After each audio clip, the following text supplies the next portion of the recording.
हमारे यहाँ पे लैंड एक्चुअली क्या होती है, किसी एक की नहीं होती, ब्रदर्स की, भाइयों की हो गई, फैमिली मेंबर्स की हो गई कि आपने परचेज कर ली, बट गया उसके 2 महीने बाद तो वहाँ दूसरे बैठे मिले। भाइयों में डिस्प्यूट्स हो जाते हैं। घर का मुखिया होता है, वो किसी एक संतान को जो दे दे। प्रॉपर्टी होता है वो दे देता है, दूसरा बंदा उससे सफर कर रहा होता है, रिश्तों में दरार आ जाती है और बहुत हद तक बातें चली जाती हैं। ये तो आज के टाइम ना दूसरे केस अलग और 90% ये डिस्प्यूट ज़्यादा आ रहे हैं। सेल्फ एक्वायर्ड प्रॉपर्टी फादर किसी को भी दे सकता है, इवन के फैमिली के अलग मेंबर्स को भी। आप इसको नोट कर ले, कोई आदमी क्लेम नहीं कर सकता उस पर। बेदखली कर दे। हाँ, बेदखल कर दे। बेदखल ऐसा कुछ नहीं होता। 2016 से पहले एग्रीमेंट 3 साल का किया, पोजेशन 10 साल में दे रहे हैं। बैंक के ना पैनल होते हैं कि ये प्रॉपर्टी सेफ है, ये इसमें नहीं आ रही, ये डिस्प्यूटेड है। तो अगर टेनेंट है वो कभी उसका ना मालिक बन सकता, ना कब्जे में रह सकता। हाय एवरीवन, मैं हूं इंदु दहिया एंड आज हम बात कर रहे हैं बहुत ही सीरियस टॉपिक पर।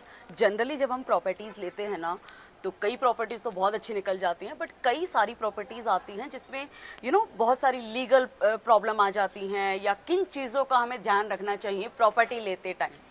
तो उन्हीं चीज़ों की नॉलेज लेने के लिए आज मैंने इनवाइट किया है एडवोकेट ललित ओहल्यान को।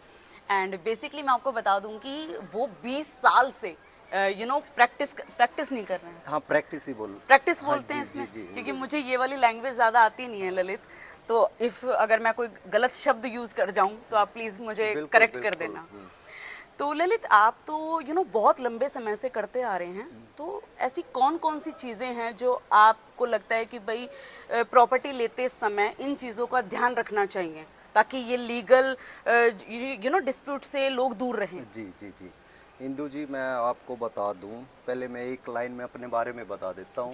मैं द्वारका डिस्ट्रिक्ट कोर्ट और ऑनरेबल दिल्ली हाई कोर्ट में प्रैक्टिस करता हूं। लास्ट 20 ईयर्स से मैं प्रैक्टिस कर रहा हूं। प्रैक्टिस हम जैसे आप लीगली लैंग्वेज में ना समझ पाएँ तो जनरल प्रैक्टिस होता है डेली केस करना, अच्छा। उसको हम प्रैक्टिस बोलते हैं। Okay okay. तो सभी को नमस्कार और आपको भी नमस्कार। Thank you तो so much. आपका क्वेश्चन जो भी है वो आप मुझसे पूछ सकते हैं, रिलेटेड टू प्रॉपर्टी, जो भी लैंड से रिलेटेड है, जो भी आपको ठीक लगे वो आप पूछ तो सकते हैं। पहला सवाल मेरा यही रहेगा ललित कि प्रॉपर्टी खरीदते समय किन लीगल चीज़ों का हमें ध्यान रखना चाहिए? देखो, फर्स्ट ऑफ ऑल अगर आप लैंड खरीद रहे हो, 2 टाइप की प्रॉपर्टी होती हैं आपके पास। एक आपके फ्लैट्स वगैरह हैं और एक आपकी लैंड वगैरह, एग्रीकल्चर लैंड बोल सकते हैं इसको। फ्लैट्स के लिए आपको सबसे पहले उस बिल्डर्स का बैकग्राउंड चेक करना होता है।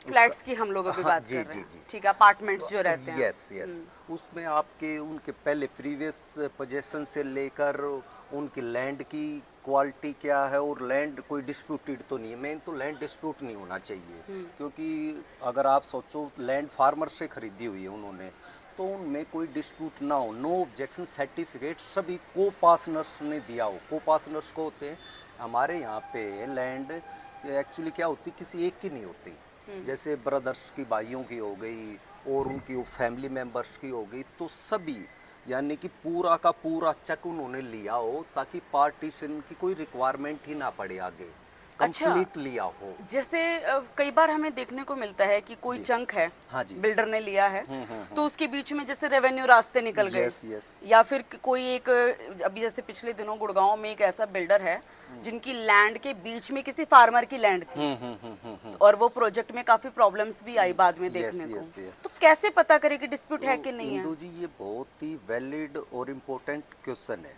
क्योंकि हमेशा यही डिफिकल्टी आती है बिल्डर्स के साथ भी, और जिसने इन्वेस्टमेंट किया है उनके साथ भी। बड़ा ही हार्ड मनी देता है एक आदमी अगर कोई फ्लैट लेने के लिए। तो ये सबसे पहले जो एक खाता होता है ना, खाता लैंड का रेवेन्यू डिपार्टमेंट डिसाइड करता है कि भाई ये इनके को ओनर्स हैं। वो अनडिवाइडेड लैंड होती है। जैसे हम 4 भाई हैं, एक सिंपल तरीके से आपको बता देता हूँ, हम 4 भाई हैं, मैं एग्री हूँ बेचने के लिए, पर हमारा पार्टीशन नहीं हो रखा, तो मैं अनडिवाइडेड लैंड आपको सेल आउट कर रहा हूँ, मैंने आपको दे दी। बट ओनर जो हैं, मेरे जो अलग भाई हैं, वो क्लेम कर सकते हैं कि जी ये लैंड हमारी होनी चाहिए, पर्टिकुलर फ्रंट में हो या बैक में, इसलिए सबसे पहले उस लैंड का ये देखो कि जहाँ पे हम खरीद रहे हैं उस खसरा नंबर पर्टिकुलर्स में कोई और ओनर ना हो और कंप्लीट खरीदनी चाहिए, ये सबसे इम्पोर्टेंट है। ओके और जो आपने क्वेश्चन किया जैसे वो लैंड किसी के बीच में थी, वो शायद ये हो सकता है कि वो अलग ओनर हो और उसकी खेवट अलग से हो, तो उसकी मर्जी है, उसने सेल आउट नहीं की।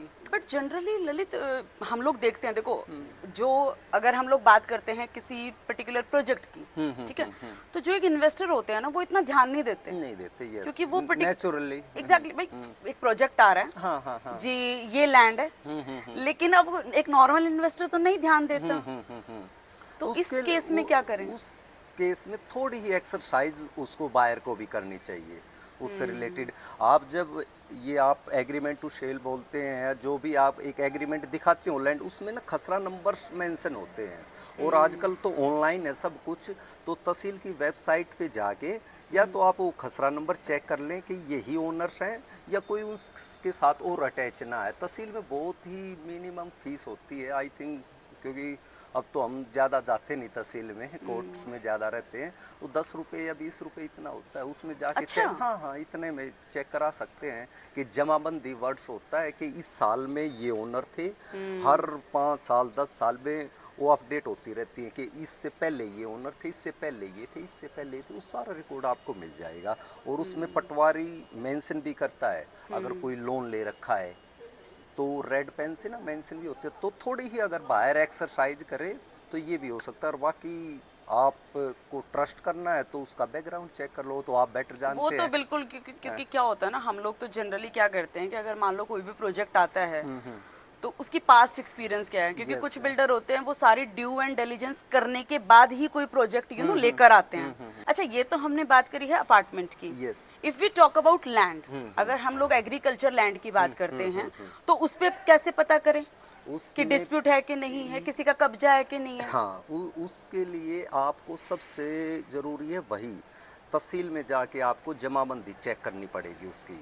जो अगर आप कोई लैंड ले रहे हैं किसी की, अगर आपको सपोज करो आपको 1 एकड़ लैंड लेनी है, बट जो ओनर्स है उसके उसकी जो कंबाइंड लैंड है वो 4 एकड़ है और वो 1 एकड़ आप लेना चाह रहे हो, तो वो 3 एकड़ तो बचेगी ना, 3 एकड़ बची, तो आप या तो नो ऑब्जेक्शन सर्टिफिकेट लो ओनर से, ताकि आपके पर्टिकुलर पोजीशन पे कोई क्वेश्चन ना मार करे, या उसका सूट फॉर पार्टीशन होता है, पार्टीशन फाइल कर दे। ये सबसे बेस्ट वे है। ओके। कई बार क्या होता है कि कब्जा हो जाता है जमीन के हाँ ऊपर, जी, जैसे हाँ जी। मान लो मेरे नाम पर रजिस्ट्री है, लेकिन उस जमीन पे किसी और का कब्जा है। जी जी जी। कई बार ऐसा भी होता हाँ, हाँ, है, यू नो कुछ लोग होते हैं जो दादागिरी टाइप से भी जमीन पर कब्जा लेकर बैठ जाते हैं।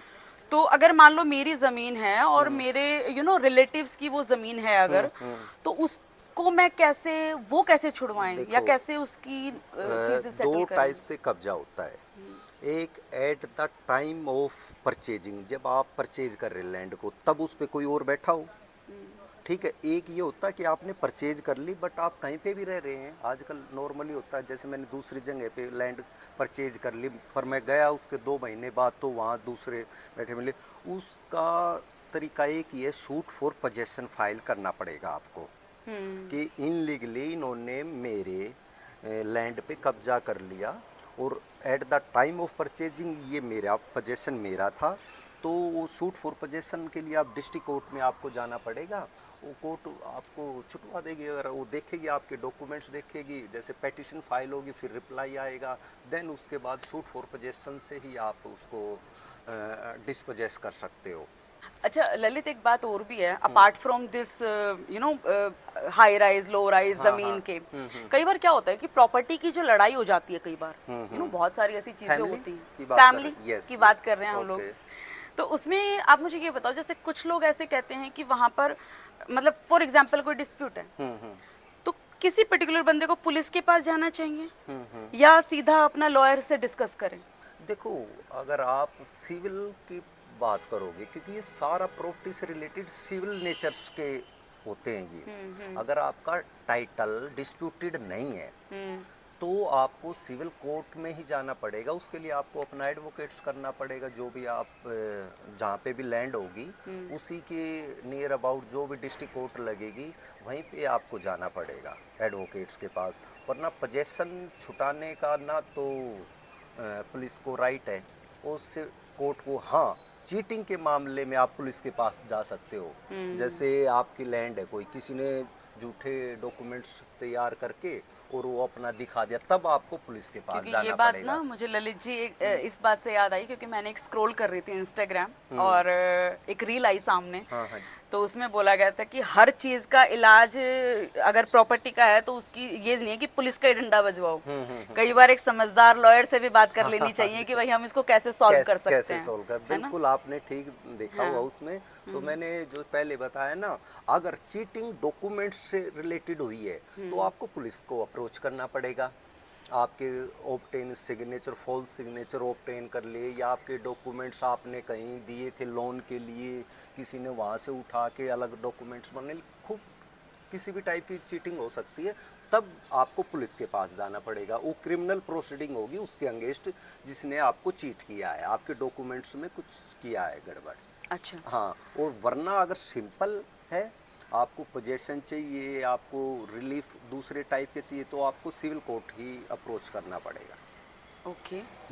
अच्छा, एक बात और जो जनरली आजकल बहुत देखने को मिलता है, भाइयों में डिस्प्यूट्स हो जाते हैं। जी जी जी, बहुत ही कॉमन है ना, आई बहुत एम ही प्रीटी common श्योर है। कि आपके पास ऐसे केसेस भी बहुत आते ज्यादा होंगे। लिटिगेशन है इस टाइप की। तो जैसे कई केसेस में देखा जाता है कि जो फादर साहब होते हैं, जो घर का मुखिया होता है, वो किसी एक संतान को अपना जो प्रॉपर्टी होता है वो दे देता है। दूसरा बंदा उससे सफर कर रहा होता है और कहीं ना कहीं ये डिसबैलेंस भी कर देता है, रिश्तों में दरार आ जाती है और बहुत हद तक बातें चली जाती हैं। बट ऐसे में जो घर का मुखिया है उसको किस तरीके से, आपकी नज़र में क्या करना चाहिए उनको, देखो इंदु ताकि जी, ये वाले डिस्प्यूट ना हो? इंदु जी, ये वाला जो डिस्प्यूट है ना, ये तो आज के टाइम ना दूसरे केस अलग और 90% ये डिस्प्यूट ज्यादा आ रहे हैं। कहीं ऐसा तो नहीं है कि मैंने प्रॉपर्टी के केस से ये अलग क्वेश्चन ले नो लिया? नो नो नो नो, बिल्कुल ये इम्पोर्टेंट क्वेश्चन मैडम है प्रीटी इसका। श्योर की जो वीडियो देख रहे होंगे ना, उनके भी आसपास में कहीं ना कहीं ये हाँ, चीजें हो रही होंगी। नेचुरली है। अगर हम देखा जाए तो फैमिली में हर एक टाइप के आदमी होते हैं। बिल्कुल। तो इस चीज के लिए ना बहुत ही लेंथी लो है इस पे। अगर फादर सेल्फ एक्वायर्ड प्रॉपर्टी, यानी कि मैं फादर हूँ, मैंने खुद खरीदी है, तो मैं किसी को भी दे सकता हूँ, उसमें दूसरे तीसरे किसी और बच्चे का कोई राइट नहीं है। एक सेकंड आप रिपीट कर दीजिए हाँ इसे। अगर फादर साहब ने अपनी कमाई से कोई प्रॉपर्टी परचेज की है, हाँ। उसको बोलते हैं सेल्फ एक्वायर्ड प्रॉपर्टी। ओके, तो वो फादर किसी को भी दे सकता है, इवन के फैमिली के अलग मेंबर्स को भी अपनी लाइफ में। कोई अच्छा। क्लेम नहीं कर सकता, आप इसको नोट कर ले, कोई आदमी क्लेम नहीं कर सकता उस पे। अच्छा, किसी भी बच्चे का राइट नहीं है। हाँ, अब आते हैं दूसरी चीज पे जो अक्सर होता है हमारे फैमिलीज में। अगर फादर ऐसे सरकमस्टांस हो जाते हैं कि विदाउट एनी डॉक्यूमेंटेशन और फादर एक्सपायर कर जाते हैं, हाँ। ये काफी क्वेश्चन आते हैं। बिल्कुल, मैं पूछने भी वाली थी हाँ, आपसे ये। तो उस एवज में क्या होगा इंदु जी, जैसे father without any documents expire कर गए और उनके एलआर्स 4 एलआर्स हैं, तो वो डिवाइड हो जाएगी, सब में इक्वली डिवाइड होगी, including mother. Hindu succession act के अकॉर्डिंग सब में डिवाइड हो जाए, चाहे वो लड़की है या लड़का है, इक्वल शेयर डिवाइड हो जाता है। ओके। तो ये तो एक फादर से रिलेटेड हुआ क्वेश्चन आपका। और आप दूसरा एक मुझसे डिस्कस कर रहे थे कि अगर फादर डिबार्ड कर दे, हाँ आपने डिबार्ड का बोला, अगर वो बेदखली कर दे? हाँ, बेदखल कर दे। बेदखल ऐसा कुछ नहीं होता। अच्छा, हाँ, वो पेटिशन डालनी पड़ती है, ये सिंपल न्यूज़पेपर में निकालना ये बेदखल नहीं है लीगली, अगर आप सोचो तो। अच्छा। अगर फादर को जमीन अपने फादर या उनके ग्रैंड फादर से आई हुई है, जो दादा लाई जमीन दादा बोलते लाई हैं। जमीन, एग्जैक्टली आपने ठीक वर्ड यूज किया, जो दादा लाई लैंड है, उसमें अगर वो बच्चे हैं, अगर उन बच्चों को नहीं दे रहा तो उनका बाय बर्थ कोपासनरी राइट बन जाता है। बाय बर्थ जैसे बच्चा पैदा हुआ उसका राइट बन गया उस जमीन में। अगर दादा लाई जमीन है तो एक आदमी बेच नहीं सकता उस जमीन को, उसके पोर्शन को नहीं बेच सकता।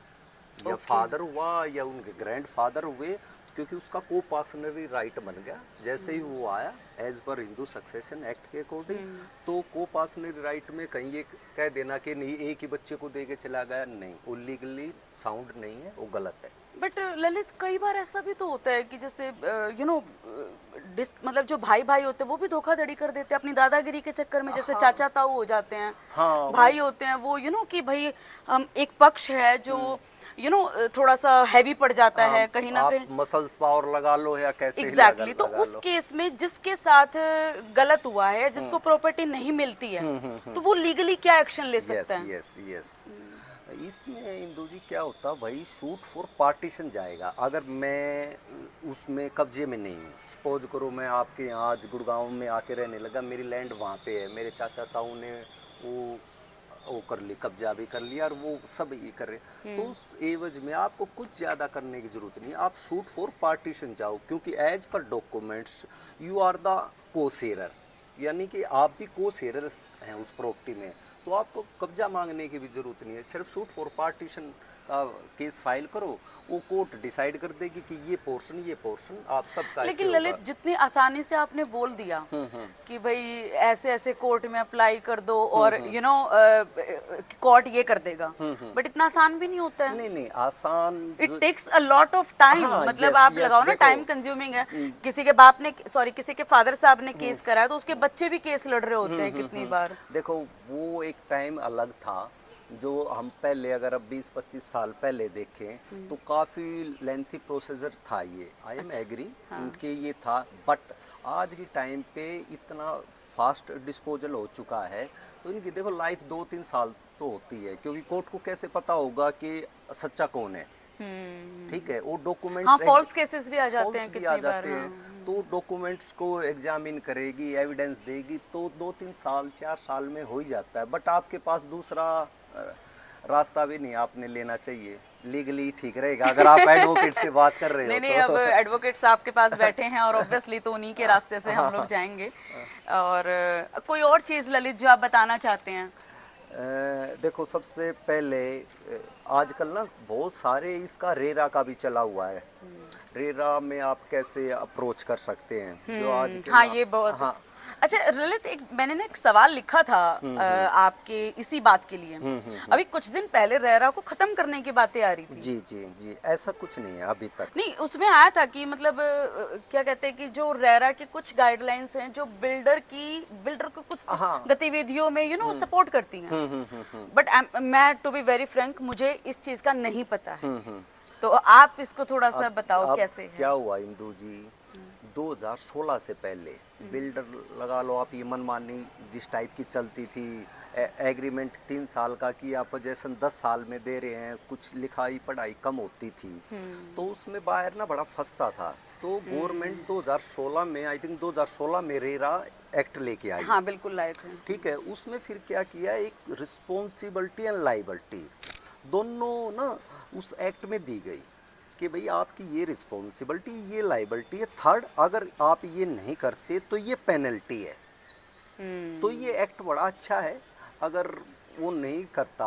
रेरा के अकॉर्डिंग नहीं चलता, क्योंकि कुछ पैसा भी बिल्डर्स का उसमें स्टॉक में रहता है कि आप इतना पूरा फंड नहीं ले सकते। देखा जाए तो हाँ, इस चीज को मैं थोड़ा तो सा अभी अपडेट करने की बात है, बट ऐसा इसका रिफाइंड वर्जन मैं आपको बताती हूँ। जनरली क्या होता है कि जब बिल्डर्स होते हैं ना, रेरा के बाद उनके पास एस्क्रो अकाउंट आता है, तो पैसा जो भी जो क्लाइंट, जो इन्वेस्टर्स पैसा देते हैं वो एस्क्रो अकाउंट में जाता है, और जो बिल्डर होते हैं वो अपनी मनमानी से उस फंड को यूज नहीं कर सकते। ये रेरा के बाद ही हुआ था, क्योंकि बहुत सारे ऐसे केसेस देखे हैं पहले कि प्रोजेक्ट ले आते हैं, फिर वो सालों लटके रहते हैं और सुपर स्ट्रक्चर पे आकर भागते हैं बिल्डर।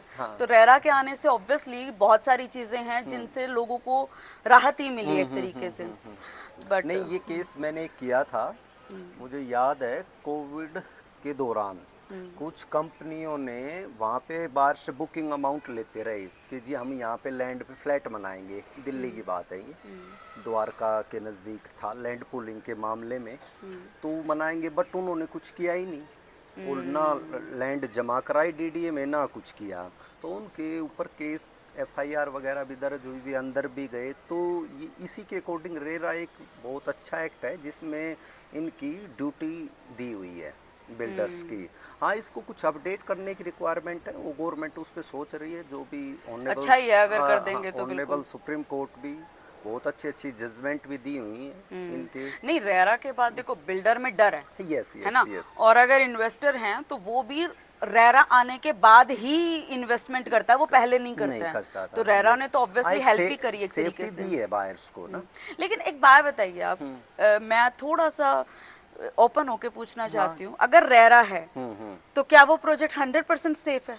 नहीं, ऐसा तो कोई गारंटी नहीं है कि, क्योंकि रेरा भी कब अप्लीकेबल होता है। अगर रेरा के अकॉर्डिंग वो चलता कर रहा है प्रोजेक्ट को बिल्डर्स, अब कुछ ऐसे सरकमस्टांसेस आ जाते हैं कि बायर के साथ क्या चीटिंग हुई या बिल्डर्स ने क्या किया, तो उस एवज में उसका बायर का पैसा तो सेफ है, बट वो तो डिपेंड करता है कि बिल्डर किस टाइप का है। अगर कुछ है, रिकवरी के राइट्स आपके हमेशा रहेंगे, ओपन रहेंगे, पैसा आपका कहीं नहीं जाएगा। बट वो डूब ही गया, सब कुछ उसका खत्म हो गया, तो बड़ा डिफिकल्ट है। बिल्कुल, देखो पैसा ना बहुत मेहनत का पैसा है, मेहनत का पैसा, खास बिल्कुल। करके देखो और मिडिल क्लास आदमी जो 2-2.5 करोड़ का, 1.5 से, मतलब मैं ऐसे स्पेसिफिक तो नहीं कह सकती, 25 लाख वाला भी इन्वेस्टर अपनी मेहनत का कर रहा है, बट जनरली ये जो बड़े इन्वेस्टर्स का तो मैं नहीं बोलूंगी, बट स्टिल पैसा बहुत इंपॉर्टेंट है, बहुत मेहनत से आता है, बिल्कुल। और सही जगह जाए तो ही और ठीक इसमें है। मैं आपकी एक बात और ऐड करता हूँ, जो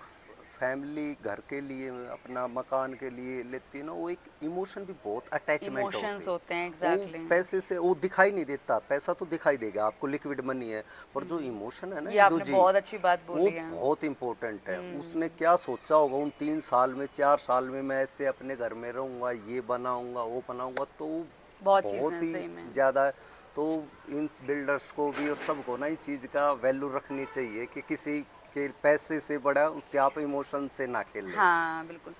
अच्छा ललित, वैसे तो कॉन्वर्सेशन में बहुत सारी चीज़ें हम लोगों ने कवर कर ही ली हैं, जी जी जी। बट स्टिल अगर मैं कुछ भूल गई हूँ या मुझे कुछ याद ना रहा हो तो आप प्लीज़ कुछ बताना चाहते हैं अपने एक्सपीरियंस से। मैं आपको और आपके सभी नॉन को यही बताना चाहता हूँ, प्रॉपर्टी जो आज के टाइम बहुत ज़्यादा बूम आया हुआ है, जो भी आप जिस तरीके से आप कह लो, बट प्रॉपर्टी को लेकर बायर को भी अवेयर रहना बहुत ज़रूरी है आज के टाइम। सिर्फ आप ये आंख मीच के कि हाँ ये प्रोजेक्ट है, ये अच्छा है, ये नहीं। बायर की भी उतनी ही रिस्पॉन्सिबिलिटी है जितनी बिल्डर्स की है। बिल्कुल। ठीक है, आप अच्छे से डॉक्यूमेंटेशन करो, जो भी है बीबीए बनता है, बायर हाँ, एग्रीमेंट बिल्कुल। बनता है, और आप उन चीज़ों को चेक करो, तभी आप अपने ना इन्वेस्टमेंट करो। और एक अच्छे जो आपके नोन हैं, जिन्होंने पहले भी आपको यूज किया हुआ, कहीं आपको प्रॉपर्टी दिलाई हुई है, खासकर उन पे ट्रस्ट करके हाँ, उनके साथ करो, तो आप सेफ भी रहोगे और फ्यूचर में भी टेंशन भी नहीं रहेगी। बिल्कुल ये बात है, क्योंकि जिंदगी में ना एक ही बार प्रॉपर्टी ली जाती है, हम जैसे मिडिल Yes, क्लास middle लोगों class के लिए के तो, लिए, हाँ, हाँ। और अगर वो सही तरीके से ली जाए तो ही बेटर है। हाँ, बहुत चीज़ों की आदमी कटौती करता है, वाइफ है वो फैमिली में कटौती करती है पैसों को लेकर, बिल्कुल, ताकि बिल्कुल। मेरा घर अच्छे वाला ले सके हम। तो बिल्कुल। उन चीज़ों के लिए तो सोचना चाहिए कि सबको कि इनके इमोशन के साथ ना ना खेला जाए। खेला जाए। बड़ी अच्छी बात बोली है ये आपने, उसके अपने एडवोकेट वाले ज्ञान से निकल कर ये इमोशंस पर भी जो आप बोले हैं। ये जरूरी है इंदु जी, क्योंकि हम देखते हैं, मैंने इतने सालों में जो कि है ना, ये केस वगैरह डिस्प्यूट, वो कई आके पूछते हैं कि सर हमें कितने दिन में मिल जाएगा हमारा, तो वो झलकता है उनमें ना, वो दर्द झलकता है। हाँ, तो उस चीज़ को ज़रूरी है वो देखना चाहिए। सिर्फ एक पैसा कमाना ही बिल्डर्स का या किसी का नहीं होना चाहिए, एक उसको भी अच्छा, एक लास्ट सवाल जी, मेरा, जी। जब हम प्रॉपर्टी लेते हैं तो किन लीगल डॉक्यूमेंट्स का ध्यान रखें खरीदते हुए? देखो, एक तो एग्रीमेंट, जो लैंड खरीदी गई है ना जिस प्रोजेक्ट के लिए या इंडिविजुअल, वो चेक करनी बहुत ज़रूरी है कि ये उनके रजिस्टर ओनर हैं या नहीं है। जैसे कई बार ओनर कोई है, फिर मैंने उसके साथ एग्रीमेंट कर लिया, देन उसके बाद फिर ट्रिपार्टाइट एग्रीमेंट बोल सकते हैं, एग्रीमेंट ट्राईपार्टी एग्रीमेंट जो इस रहता है, टाइप का होता है। मतलब एक तो रजिस्ट्री चेक करें, जी जी, सेल डीड वही हो यस, जाती है। एक फिजिकली स्पॉट पे जरूर जाएं आप, जहाँ पे भी आप खरीद रहे हैं लैंड, वो फिजिकली उसका देखें कि उसका स्टेटस क्या है, तो वो सबसे बेस्ट रहता है। और अच्छा, एक डॉक्यूमेंट्स आप एक बार बैंक में लगाते हो तो बैंक भी उसकी चेक करता है। मैं इसी बात पे आ रही जी। थी कि जनरली कहते हैं कि किसी एक प्रॉपर्टी पर ना थोड़ा सा लोन ले लेना चाहिए, क्योंकि कितनी सारी ड्यू एंड डिलिजेंस होती है, कितनी सारी चीजें रहती है जो बैंक भी क्लियर कर देता है। Yes yes.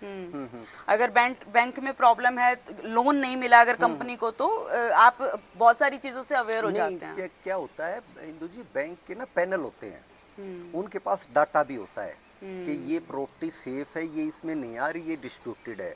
अगर आप लोन के लिए अप्लाई करोगे तो 50% आपका वो काम कर देगा बैंक पे। तो ये जरूरी है, अच्छा है। अच्छा, एक और छोटा जी, सा जी, सवाल, जी, जी। उसके बाद हम बाय बोलेंगे। ठीक है। मुझे ये बताओ, रजिस्ट्री ठीक है, मेरे नाम पर रजिस्ट्री है, लेकिन रजिस्ट्री के होने से क्या वो प्रॉपर्टी प्रूव हो जाती है कि ये मेरी है, या कोई और पर्टिकुलर डॉक्यूमेंट चाहिए? देखो, रजिस्ट्री अपने आप में सफिशिएंट डॉक्यूमेंट्स है कि ये ओनर है। उसके अलावा रेवेन्यू डिपार्टमेंट में आप म्यूटेशन करवाते हो। म्यूटेशन होती है कि हाँ भाई ये कब्जे में, और रेवेन्यू में तो काफ़ी और भी चीज़ें होती हैं, जैसे गिरदावरी बोलते हैं, कोई फसल उगी है, ये इतनी फसल तो इसने ये दी। हम लैंड की बात कर रहे लैंड हैं की ना, बात- अपार्टमेंट में करेंगे तो? अपार्टमेंट में तो registry deed is a sufficient documents for ownership. ठीक है। हाँ, आप उसका लोन का चेक करा सकते हो, और तो उसमें कोई डिस्प्यूट हो ही नहीं सकता। आपके इस पे लोन ना हो, दो बैंकों से ना हो, किसी ओनर ने इससे ले लिया दूसरे में ना दिखाया, बट आजकल वो रजिस्ट्रियाँ बैंक में रखवा लेते हैं। तो सिर्फ रजिस्ट्री डॉक्यूमेंट सफिशिएंट है। पर्टिकुलर फ्लैट्स की बात करें तो आप उसमें एक और मैंने ना पिछले साल एक इंसिडेंट सुना था, जिसमें एक प्रॉपर्टी है और एक टेनेंट रह रहा है, और वो जो ऑनर थे वो बाहर रहते थे। तो टेनेंट उस प्रॉपर्टी के ऊपर बैठ गया, वो उठ ही नहीं, आई मीन वो कब्जा करके बैठ गया उस पे। तो उस केस में क्या करना चाहिए? देखो, अगर टेनेंट है तो वो कभी उसका ना मालिक बन सकता, ना कब्जे में रह सकता। अगर आपका टेनेंट किस टाइप का टेनेंट, एक तो आपने एग्रीमेंट किया हो तो आप उसको एवेक्ट कराने के लिए केस फाइल कर सकते हो। वो आपको आपके फेवर में आएगा, 1000% फेवर में आएगा, और सब्जेक्ट टू उसको रेंट भी देना पड़ेगा आपको। तो इसमें और कोई डरने इसीलिए की शायद जरूरत वो नहीं होते है। हैं कि 11 मंथ के बाद एग्रीमेंट चेंज होता है एंड ऑल दैट, है ना? नहीं, वो बिकॉज ऑफ इसलिए है कि रेंट कंट्रोल एक्ट में, या तो आपको कई ये लगा लो, आप पता नहीं ये ठीक रहेगा नहीं, कहीं ना स्टाम्प ड्यूटी बचाने के लिए इंदु जी 11 महीने का कराते हैं। अगर आप 11 महीने से ज़्यादा कराओगे ना तो रजिस्ट्रेशन कंपलसरी है उसका, उसके लिए स्टाम्प ड्यूटी लगती है। ओके। इसलिए मैक्सिमम लोग ना 11 महीने से कम का कराते हैं। तो उसमें भी कोई दिक्कत नहीं, कोई इशू नहीं है। वो गवर्नमेंट ने किया हुआ है कि 11 महीने से कम का होगा तो स्टाम्प ड्यूटी देनी नहीं, पर उसके बेसिस पे आपका फ्लैट है जो भी है वो खाली हो जाएगा। आपको एक पेटिशन फाइल करनी पड़ती है, शूट फॉर पोजेशन एंड इवेक्शन की, वो खाली हो जाएगा। ऐसा नहीं हो सकता कि टेनेंट अगर 10 साल से बैठा हो तो ओनर हो जाए, कभी नहीं ओनर हो सकता। अच्छा, नहीं, कुछ लोग दादागिरी बड़ी दिखाते हैं। मसल्स पावर्स के लिए फिर पुलिस है आपके पास। एनीवेज, मुझे बहुत अच्छा लगा आपसे बात करके, और बहुत सारी चीज़ें आपने क्लियर भी करी हैं। एंड आप बताइए मुझे कि आपको ये वीडियो कैसी लगी, और ललित जी के बताए हुए जितने भी सॉल्यूशंस हैं, सजेशन हैं, वो आपको कैसे लगे, कमेंट बॉक्स में ज़रूर बताइएगा। और अगर आप कुछ और जानना चाहते हैं ललित जी से तो आप कमेंट बॉक्स में लिख दीजिएगा, मैं उन कमेंट्स के क्वेश्चन को लेकर ललित जी को दोबारा इनवाइट करूँगी। Thank you so much.